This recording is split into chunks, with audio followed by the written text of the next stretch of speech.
She helps people. I do the same thing. I just do it on the ground. And you've been with Oprah for a long time.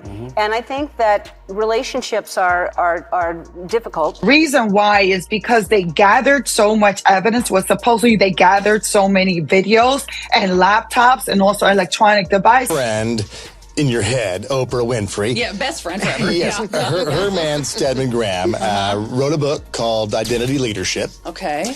And in the book, he reveals some of his secrets about the 30-year relationship he's had with Oprah. Oh, this is the funniest thing, guys. You all know Stedman is really big. You mentioned, that you've been with Oprah for a long time now. I met a long time ago. She says this sometime. Girl, let me tell you about the tea that's spilling all over the place. You know Oprah, right? That queen bee of daytime TV, who's been living her best life for like forever. Well, honey, her world just got turned upside down, and it's all because of her man, Stedman Graham. Now Stedman's been by Oprah's side for decades, but he's always been the quiet type. Standing in the background, letting his woman shine. But chilly, something's changed. The streets are saying Stedman finally opened his mouth, and what came out has Oprah shook to her core. Y'all ready for this? 'Cause I'm about to serve you the juiciest gossip that's got everyone talking. What could Stedman possibly say that would make the almighty Oprah lose her cool? Trust me, it's going to make your jaw drop. Winfrey. Yeah, best friend forever. Yes. Her man, Stedman Graham, wrote a book called Identity Leadership. Okay. And in the book, he reveals some of his secrets about the 30-year relationship he's had with Oprah. All right. And in Hollywood, a 30-year relationship, that's like a couple of lifetimes. They're not married. Especially with someone as powerful as Oprah. Yes. So he goes on to say, the thing about our relationship is I want the best for her. So I'm dedicated to her happiness. So that's great for her, and I want her to be the best she can possibly be, and she's done a pretty good job of doing it. Do you hear that, Frank? You hear that? That's how you're supposed to talk to a significant other or a spouse. You want what's best for her. You want her to be happy. That is wonderful, Stedman, but this is so passive-aggressive because then he goes on to say this. For me, I've been able to find my own happiness. Like, nobody's helping him find his happiness. He's helping Oprah find all hers. He's finding his own happiness. You're reading into that. No. He goes on. For me, I've been able to find my own happiness and develop my own skills, my own talents, my own abilities, and I'm satisfied with that. So the combination, when you have a good partner that's able to self-actualize their potential and you're able to self-actualize yours, 1 and 1 equals about 6. The only thing you don't see there are the tears on the paper. It sounds like Oprah's absence made him stronger. Or maybe to make him happy, she gets home from her powerful day and looks at him and goes, "You get a BJ, It's practically boiling over. So picture this Stedman, Oprah's man, for like a million years, suddenly decides to spill the beans on national TV. Can you believe it? The man who's been quieter than a mouse in church all these years, just up and decided to start talking. Now the streets are saying Stedman showed up on this late-night talk show, look all dapper and mysterious. The host starts asking him about his life. With Oprah, the usual boring stuff. But then, chilly things took a turn. Stedman starts talking about how life with Oprah ain't all it's cracked up to be. He's there, cool as a cucumber, telling the whole world that living with Oprah is like being in a circus 24/7. Can you imagine?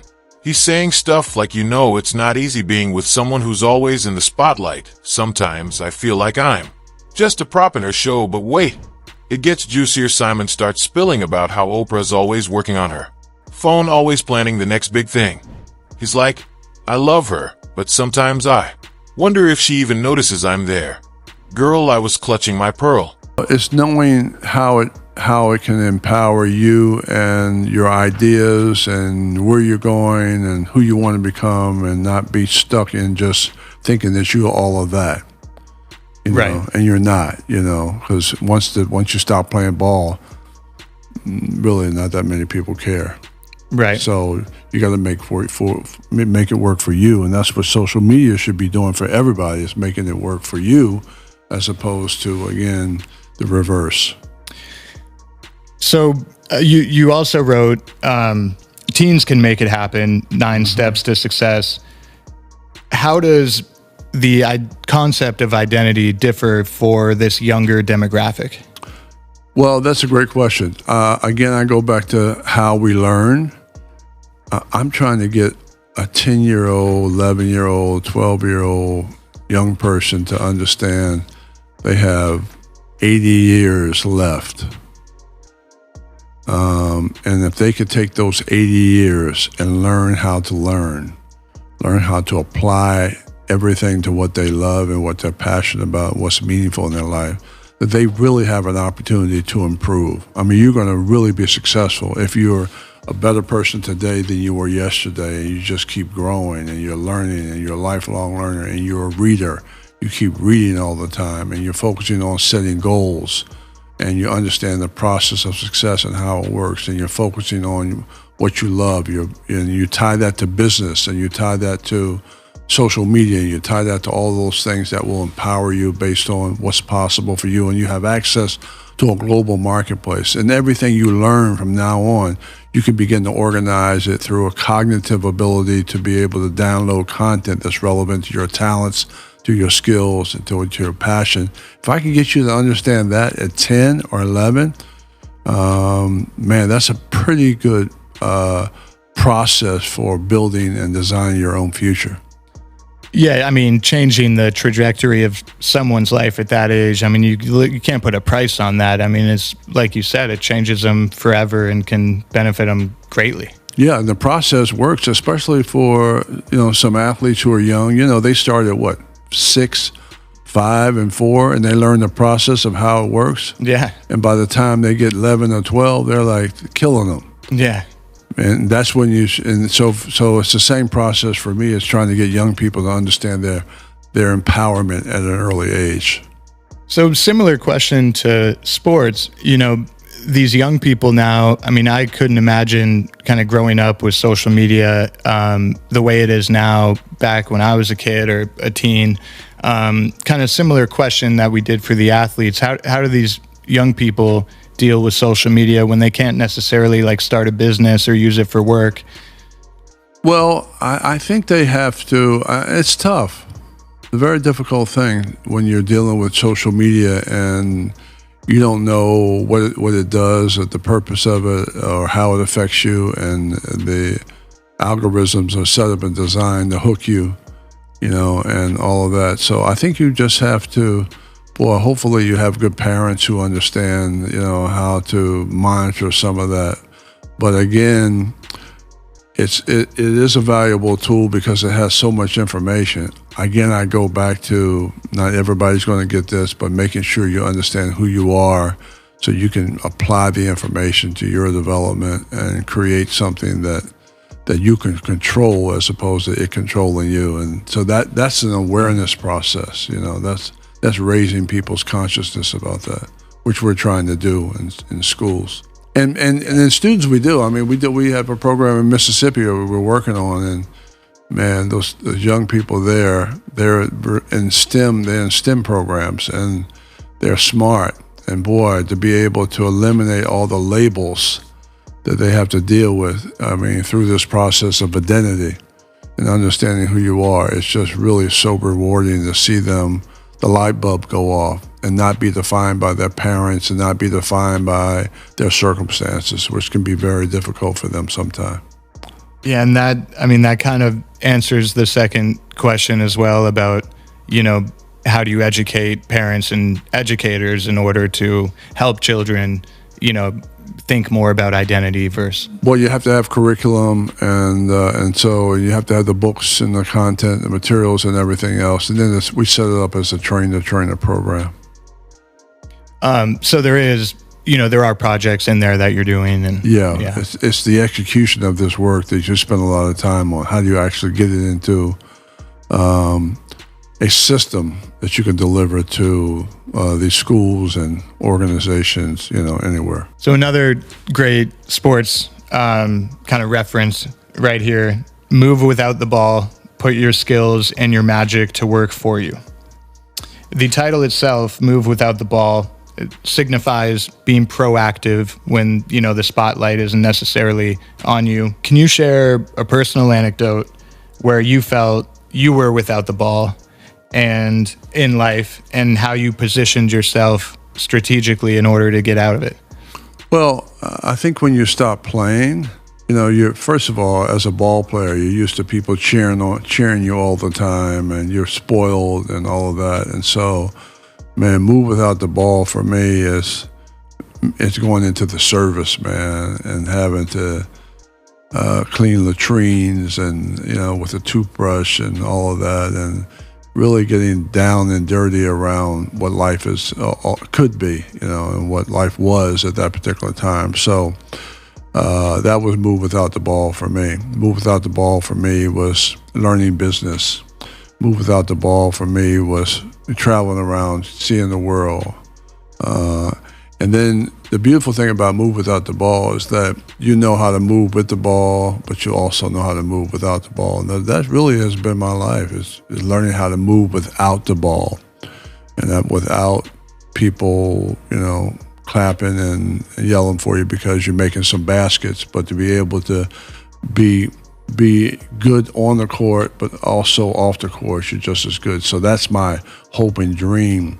I think that's where Kobe was going, He's trying to be just as good off the court as he was on the court in different fields, because he wasn't playing anymore before his unfortunate mishap. So I think that's the key for athletes, because the athletes have it. They have the ability to be able to do that. They can process, they're smart, all of that. I don't know if they have the information a lot of times, but certainly they have the wherewithal to make it happen. And then what's kind of one of the most important ways athletes can maintain a sense of self and maintain a strong identity, while society might only view them through one lens? Being able to take control of their own development, I would say be a reader, be a learner, try to focus on what you're going to do, not while you're playing, but what you're going to do after you stop playing. Have some game plan. So not just have a game plan for being on the court, being on the field, but have some game plan for when it all ends, which is really the key. So you can leverage, there's a word called leverage. You're leveraging the opportunities that you have while you're playing, So to me, that's very important and critical. And then, Honey drops the bombshell Stedman, looks right into the camera, and says, Oprah and I haven't shared a bedroom in years. Can you even? The whole studio audience went dead silent. You could hear a pin drop. Now everyone's wondering why Simon decided to air all this dirty laundry. Is he tired of being an Oprah shadow? Is he trying to get more attention for himself? Or maybe he's just had enough of keeping secrets and wants to live his truth. Some folks are saying Stedman's got a book coming out, and this is all just to drum up some publicity. Others think maybe he and Oprah are on the rocks, and this is his way of getting back at her. But Chili, who knows what's really going on in that man's head? Whatever the reason, one thing's for sure. Stedman's not holding back anymore. He's out here telling the world that being Oprah's man ain't all private jets and fancy parties. It's like he's finally decided to step out of Oprah's shadow and into the spotlight himself. And you know what? People are eating it up. Social media is going crazy. Everyone's talking about it. It's like Stedman's become the hottest celebrity overnight. Who would have thought that Quiet Man would end up being the one to shake up Hollywood? So there you have it.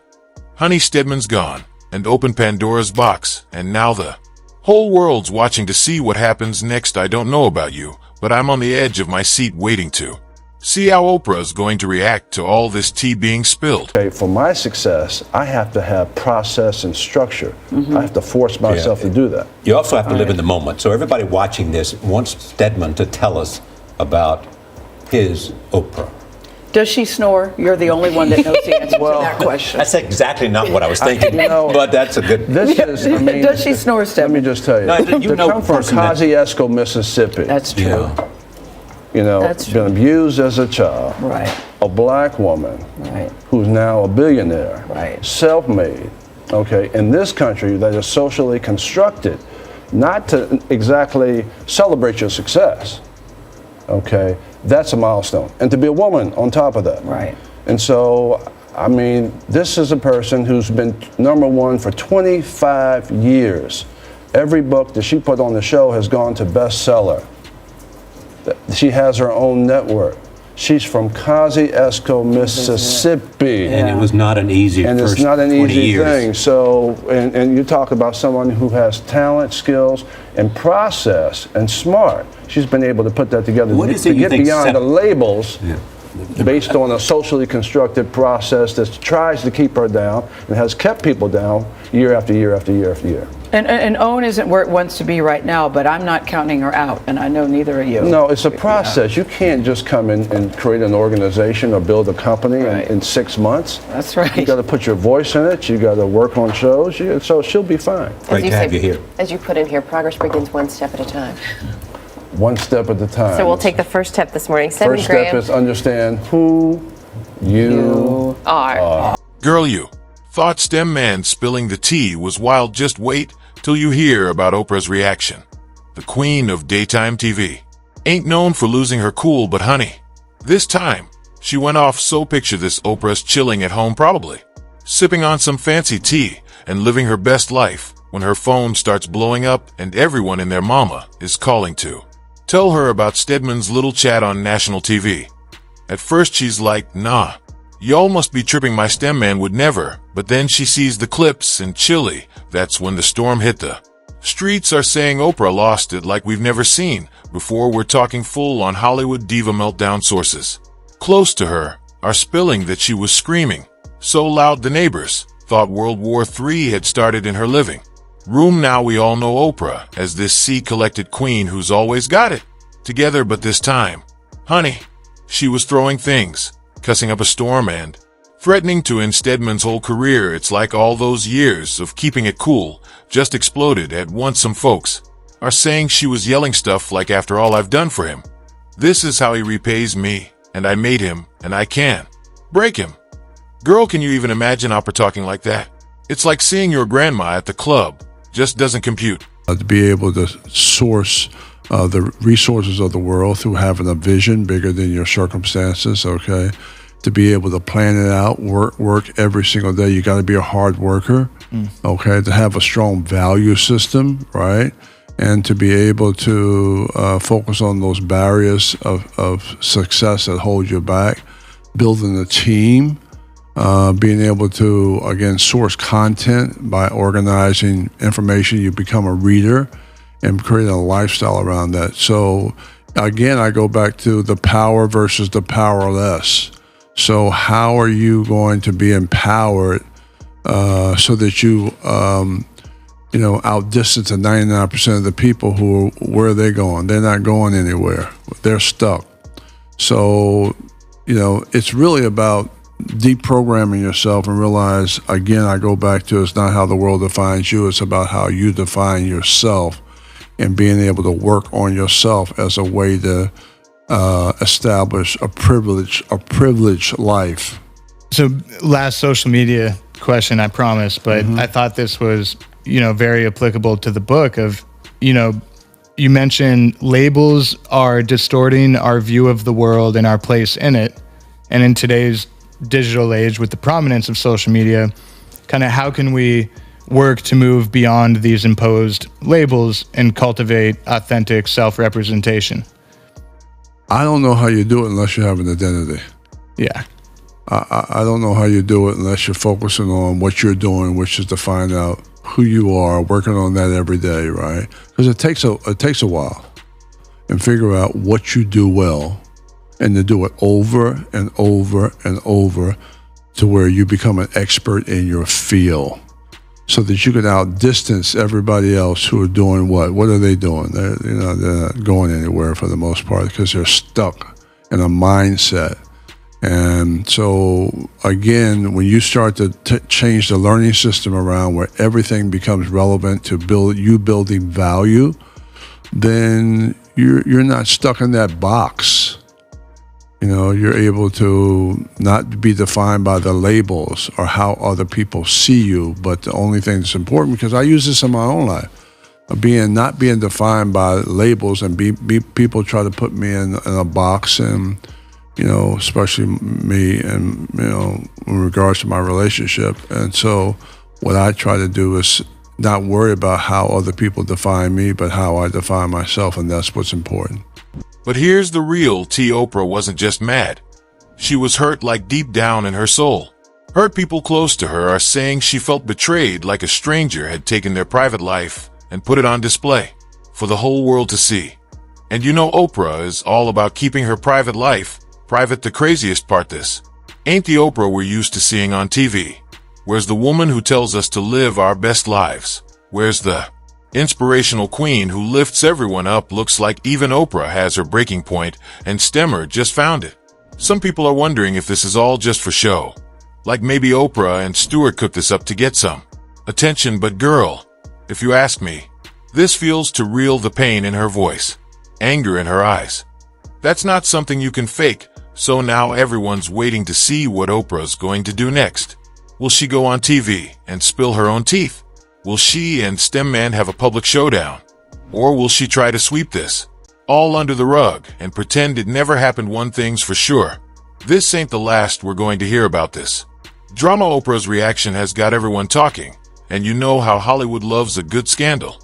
It's like watching a real life soap opera, and we're all here for it. Relationships, how do your theories on identity and success apply to couples in relationships where, you know, you can feel comfortable working on your own identity and your own self, but also being a part of a team? That's beautiful. I mean, you said it. So to be able to be comfortable with yourself, be happy with what you do, doesn't have anything to do with somebody else is doing. So you're not jealous, you're not angry, you're not upset because somebody is, you know, more successful than you or whatever the case may be, because you're happy with yourself. That's what we're talking about. That makes perfect sense. I mean, I think we can all relate to that, right? I mean, it's like no matter where you are or who you're with, there's always some sort of, you know, question of, is that person being their authentic self, and do I want to be in this relationship? And strength being, you know, I mean, only the strong survive. You know, that's I always talk about that in my speeches. But you're strong when you're strong. You're not strong because you want to make yourself be strong. You're strong when you do the work. You're strong when you have a vision that you can apply to your life every day. You're strong when you're focusing on what you do well. You're strong when you focus on love. You're strong when you are when you put the 24 hours of work in, and when you're strong when you organize your life. You're strong when you are able to take information and make it relevant to your development. You're strong when you work on your weaknesses. That's when you're strong. You're not strong because you just want to be strong or just because you think you should be stronger than the other person. So you got to earn the right for that. Then have there been examples of, and have you used kind of your own principles of identity with? I couldn't do it. There's no way I could do it or deal with some of the issues I've had to deal with throughout my life without following the 9-step success process. Okay, I follow it. I created it for myself. And what I do is I don't worry about how the world defines me or how other people define me. I work on me. Yeah. I develop me so that the more I have, the more I can give. I can contribute more because I'm working on me and building value in my own life. So it's the value you want to build in your own life, not waiting for somebody to give you that or having somebody else determine your value. Create your own, build your own opportunities, source your own talents, find out what you do well and work on it and search for it. And then what will happen, you'll develop this process for continuous improvement, and you'll improve and you'll grow and you'll develop and you'll build, and you're pretty much, you're not your circumstances, you are your possibilities because of the work that you put in. It's the work that you do when you work on yourself. So we're just trying to change this around so that you begin to understand the importance of you and how you can begin to build whatever you want based on. Girl, you thought the drama was over. Honey, it's just getting started. The fallout from Stanton's little Tess and Oprah's meltdown is like a tsunami hitting Hollywood, and everyone's getting wet. Let me tell you, the media's gone absolutely wild. It's like sharks smelling blood in the water. Every news channel, gossip site, and social media platform are blowing up with this story. They're digging up old interviews, analyzing every word Stedman said, and trying to catch a glimpse of Oprah's madness. I tell you, and Oprah's friends, chilly. They don't know which way to turn. Some of them are coming out to defend her, saying stuff like Oprah's always been good to Stedman, and there's two sides to every story, but others they're suspiciously quiet. Makes you wonder what they really think. Right now, let's talk about Oprah's fans. These folks have been ride or die for years, but even when they're split, some are all like Oprah can do no wrong, while others are side-eyeing her hard there, asking questions like, is this the real Oprah? And what else has she been hiding? It's like finding out your favorite aunt's been keeping secrets all along, but here's the really. This mess ain't just about hurt feelings and broken trust, nah. It's hitting Oprah where it really hurts her brand. You know how Oprah is all about living your best life and being your authentic self. Well, now folks are wondering if she's been living a lie this whole time. And then what do you think is the most understood aspect of the identity teachings? Misunderstood? Yeah. That it's easy. Right. It's an easy process to figure out who you are because it's ongoing. It never ends. You always have to improve it. You always have to, you go one level, another level, another level, another level in that process. So it's not me just saying it. When I just say it, find out what you love. You got to find out what you don't love. You got to find out what you don't want to do. You got to, focus on it. You got to actually do it. You might have to work in it. You have to break the mold. You have to go back to that. You spend years and years, and sometimes, in some cases, you may never find it because you have nobody to actually show you how to actually do it, which is why I do this work, is to show people the process for how it's done so they at least can start. It may take you 15 years to get to the point where you're really happy about the work that you're doing. Right. It would take you a long time because you got to, look at the work that you do. You got to break this stuff down. This stuff is not easy. Nothing easy about that. You got to show up every day. You got to have a routine. You got to go to meetings. You got to be able to, be creative. You got to have a team to do that. A lot of times, you don't have the wherewithal to have all of that. So you got to build up to that. You got to work on a job you might hate. There's a lot of different pieces, and now you got to deal with social media. You got to deal with all the external world. You got to deal with, work-life balance. You got to deal with family. You got to deal with all of that, and you got to be able to balance all of that. And because identity is such a personal, introspective journey, how do you see it functioning in the context of societal changes and society as a whole? It's a lonely place because, you got 99% of the people who pretty much don't have one. And, or they don't really understand the value, or they haven't started working on one, I should say. And so you're like in the minority. You're like a, outside force, and it's lonely at the top, when you're, organizing yourself around people who are thinkers, who are doers, who want to make it happen, who are independent in their development and all of that. So it's not a crowded field for the most part. So when you begin to produce and organize your own thoughts, and folks are out there playing softball and hanging out at the beach, and you're working. Yeah. And when are you working? Will Melman, you're working 24/7 every day. Definitely. And you're thinking about it all the time, right? Yeah. And so that's you got to give up a lot. Sometimes you got to give up your friends and folks and all of that, but it's worthwhile because you control your own destiny. You can create your own opportunities. Yeah, and then it, like you said, it creates that feeling of empowerment and confidence and fulfillment. So let's say, maybe you missed that dinner with the folks, but you go the next time and you have more to talk about and you're excited and you show up more positive because you were working on something you loved. Right? There you go. That's it. That's the freedom everybody wants.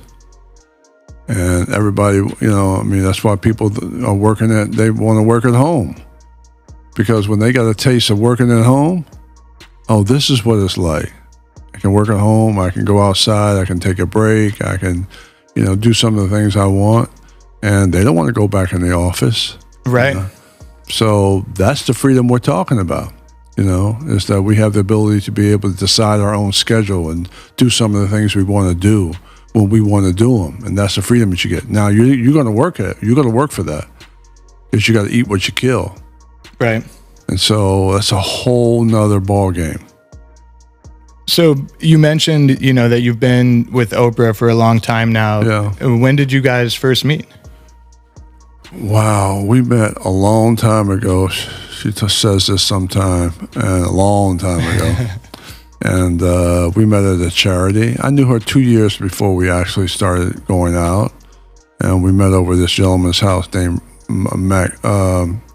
Max Robinson, who was an anchor back in the day. And so, we've been together for a long time. It's been great. I mean, I'm so lucky and very fortunate to have a great partner. I mean, it's not been easy, which the relationships aren't always easy, but it's been, I'm so grateful and thankful that I have somebody who is just a dynamic and wonderful person and who's extraordinary.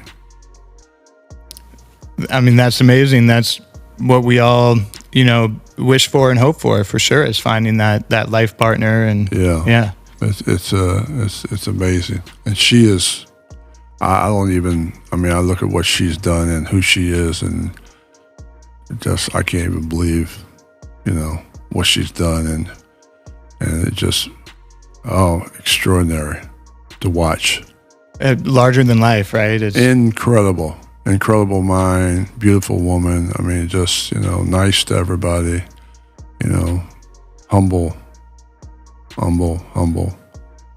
humility, that kind of thing. So just really, really strong all the way around. Yeah, that's incredible. So I'd be remiss if I didn't ask you about your writing process as an aspiring writer. Do you spend a lot of time on the outline phase? Do you like to just jump into it? What's your writing process? Well, my writing process is I come up with ideas and I write a lot. And then I may come up with an idea, and what I try to do is solve problems through solutions, of course, and through my writing. I'm kind of in the self-help industry. I'm now in the identity industry. So, I do a lot of writing around that and research around that. And then I have someone help me. I can't do all of the writing myself. And so that works out really well. And then you want to build a team, and now I have instructional designers who help and all of that. But basically I drive it for the most part and drive the content and all of that. Yeah, that's amazing. Yeah. It's, having so many books out and doing it for so long. I mean, it's obviously impressive is an understatement, but, it's hard writing a book. Yeah. I mean, there's nothing easy about writing a book. So it takes a team of people, and I'm fortunate to have a great agent, and, I've had, great publishers, and a team of folks who help. And so again, it's a process. I can't even believe that I'm still in the game, writing and still speaking, and we just kind of really are just starting. And the identity work, after 30 years of working to try to build this thing, we're just starting to build these systems where we can deliver this content pretty much anywhere in the world. And now we have the internet, which is a blessing. So I'm so The streets are saying some of Oprah's business partners are getting nervous. They're worried all this drama might rub off on their products. Can you imagine the Oprah seal of approval used to be like striking gold, but now it might be more like fool's gold? And let's not forget about Oprah's TV network girl there, scrambling like eggs on a hot skillet. They're trying to figure out how to spin this mess into something positive, but, honey, that's like trying to put lipstick on a pig. That ain't going to work. Some folks are even saying this could be the end of Oprah's empire. Can you believe it? The woman who's been on top for decades might come tumbling down because of one man's loose lips. It's like watching a car crash in slow motion. You want to look away, but you just can't. But here's The thing that's got everyone talking. What's Oprah going to do next? Will she go on TV and bare her soul? Will she try to shut Stedman up for good? Or will she just disappear and hope it all blows over, girl? Your guess is as good as mine. But one thing's for sure. This ain't the last we've heard of this drama. These workshops, because we could go deeper and dive deeper in the content.